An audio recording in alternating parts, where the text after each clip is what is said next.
If you're starting over in your 30s or 40s or now just rising, that just means that you're a late bloomer, and that's okay. By the end of this video, I'm going to make sure that you understand why you are actually not behind in life. I'm going to break down why you feel the way you feel, what's really happening, and how you can get out of this mental trap and start moving forward again with more peace, more confidence, and more hope. So let's talk about why we even feel behind. We live in a society obsessed with early achievement. Just think about it. We obsess over all of the 30 under 30 list. It's everywhere. There is Forbes, there is Times, there's every single magazine or in every single organization, right? We praise the young CEOs like the Mark Zuckerberg or the new billionaire Lucy Go and Mr. Beast. So when you hit your 30s and 40s and beyond and you haven't checked all those boxes, you're going to think you failed. That's natural. You're definitely not alone in this because that's how I felt, and I'm sure most people feel. But here's what you are forgetting. As Rich Carlgard wrote in the book Late Bloomers, is that this is a tyranny of early achievement. Society pushes it on us, but it's completely unrealistic. I mean, think about it. It makes total sense. This is marketing at its finest. Marketing that you should be a young achiever. And think about this. Our brains, our talents, and our emotional intelligence, they don't all develop at the same time. We bloom at different seasons, and that is normal. For example, I know toddlers and babies, some of them talk at 2.5, 3.5. There's nothing wrong with it. So let's be real. No one is advertising their rejections, how terrible things are, or how failures are on social media. They only post their highlight reel, and then we compare our day-to-day behind the scenes with their highlight reel. Of course, we feel like failures, but we only see half of the picture. Okay, so let's go deeper. What is success anyways? Who defines it? Who decides that it should happen before 30? That is arbitrary. Life is not a one-size-fits-all plan. So let's check these stories. Vera Wang didn't start designing her dresses until she was 40. Ray Kroc turned McDonald's into a franchise empire at 52. By the way, if you haven't watched Maybe the Founder, watch it. He talks about how persistence is key. Julia Child published her first cookbook at 50. Colonial Sanders started KFC in his 60s. He did face a lot of rejections, okay? If these people had given up because they thought they were too late, they were too old, they were behind, they can't do it, their world would have missed out on their gifts. So don't forget the skills we develop later, empathy, resilience, wisdom, are exactly what makes late bloomers shine. You don't have to peak in your 20s. In fact, peaking later can mean that you have more stability, more purpose, and a stronger sense of self.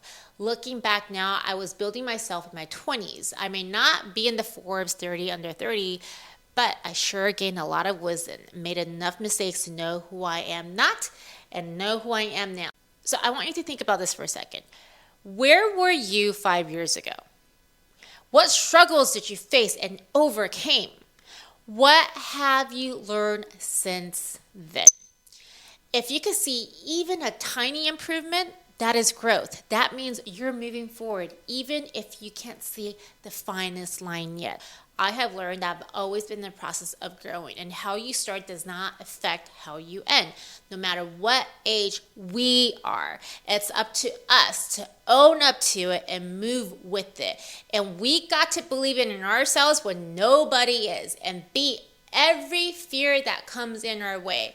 It's only too late if you believe it's too late, if you allow yourself to think it's too late. Oh yeah, by the way, if you made it this far and you like what I'm sharing with you, it'll mean the world to me if you share it with a friend who needs it. Also, this is me asking you to like and subscribe to my YouTube channel and my podcast to help me grow my community, and we will grow together. So let's flip the script on feeling behind. Let's redefine success. You have the right to define what a good life means to you. You got to define success for you. What is life's purpose? What makes you happy? We only live life once. So this hit me when a lot of people around me are literally dying. That's when I realized that I don't live my life to the fullest. Then what am I doing? Spending my life fulfilling other people's expectation and feeling trapped? Freedom comes in finding your path to be authentically and unapologetically you. By doing that is seeing your version in your life, career, or business, finances, and for me, is to wake up every single day with a purpose and know my why. To define your own version of success for you. It's never too late unless you allow it to be. If you're going to spend 5 minutes arguing why it's too late, then I urge you to spend 5 minutes convincing yourself why it's not. And just notice your own feeling and energy shift. So we also want you to track your own progress. Only compare yourself to the you from yesterday. Did you get stronger? Did you get kinder? Are you more skilled? Did you learn something? If you did, that's success. When I hear people say, it didn't work, I failed. Let me help you shift that belief. That is God, the universe, that is growing you, building you up to be more resilient. All of my accelerated growth came from major failures. You feel the pain, you're going to feel it, you'll feel defeated. But you will also learn a great deal. Rejection is redirection. It's directing to where you are meant to go, to where you belong, and track your own progress. Break big goals into micro goals. So, have you ever heard of the story of the tortoise and the hare? It's a race between a tortoise and the hare. Yes. The tortoise went by small and consistent steps. And that's how success is built and how you build momentum. You don't have to launch your big dream overnight. You can take one step, then the next, then the next. And you focus on 1% every day. 1 year, that's 365 days. That's 365% ahead. Okay? So you are on track if you pay attention. Practice gratitude. Gratitude isn't fluff. It literally trains your brain to notice opportunities instead of threats. Gratitude and anger cannot coexist. Faith and fear cannot coexist. Even being grateful for tiny things. This is something that I use daily to consistently direct my thinking and raise my vibe. It's my medicine or my vitamin. So, and once you know gratitude, accept your timeline. One of the most powerful lines from the late bloomers is this: late bloomers are not late. They are right on time. Their time. Tattoo that in your brain if you have to. Okay? You're on time. You're on track. Don't overthink it. Let this message be your confirmation, because I'm right here with you. So let's go deeper. Why do late bloomers often win in the long run? They've been through adversities, been there, done that. They don't crumble at the first problem. And we're built with patience, a skill young prodigies often lack.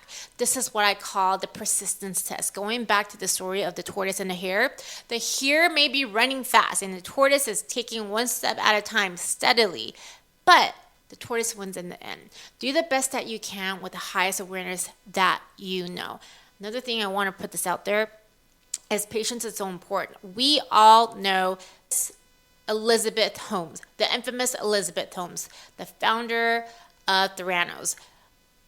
What happened was, this was this young girl who was idolizing Steve Jobs, built a startup company. Instead of spending time and patience to figure out the problem, she was rushing in the game to become the successful entrepreneur. And in fact, it became the biggest fraud. She's now in jail. So we don't want to go there. Patience is key. Late bloomers, they understand people. Yeah, we get it. They had more time to build empathy as we go through life. There is the high of the highs, the lows of the lows. You meet all kinds of crazy people and all kinds of amazing people. So I personally understand how a mom could feel losing a battle to a 2-year-old toddler by doing the best that she can, because that's me. I understand how challenging it is to survive through a divorce and even a breakup, and you're still trying to get shit done. I understand how difficult it is to manage people on your team or losing a loved one. If it's painful for me, someone else is going through it. And this is where the compassion and empathy comes in, because every single one of us, there's so much contrast in life that we all go through. And understanding that gives us the skill set and the compassion that we need to work with people, to manage people, and just to even navigate. Late bloomers, they have the slow cooker style of mastery, letting their skills develop richly instead of rushing. So in other words, compounding. The very struggle of feeling behind is what shapes you into someone who can handle bigger opportunities later. That's not a disadvantage. That's your superpower. And my personal mentor, Bob Proctor, once said, be grateful with what you have, but never be satisfied. So if you're in your 30s, 40s, 50s, and on, don't let your age define what you think is possible. Your best work can still be ahead of you. Let me repeat that. Your best work could still be ahead of you. So I really want you to hear this. You might have faced unfairness in your life, trauma, loss, setback, rejection, health issues, things that delay you. But that does not make you behind. That makes you human. You're still standing. You're still trying. That means you have what it takes. So no, you're not behind. You are in progress. You're blooming. And trust me, the people you think are ahead might one day wish they had the courage that you have to build on this hard road. I hope you hear me today. You are not behind. You are on your own timeline, your own path, and you still have so many chapters left to write. And in the next video, I'm going to give you a proven formula on how to achieve anything. If you haven't already, like and subscribe so you'll be alerted with my content, and I will see you in the next video.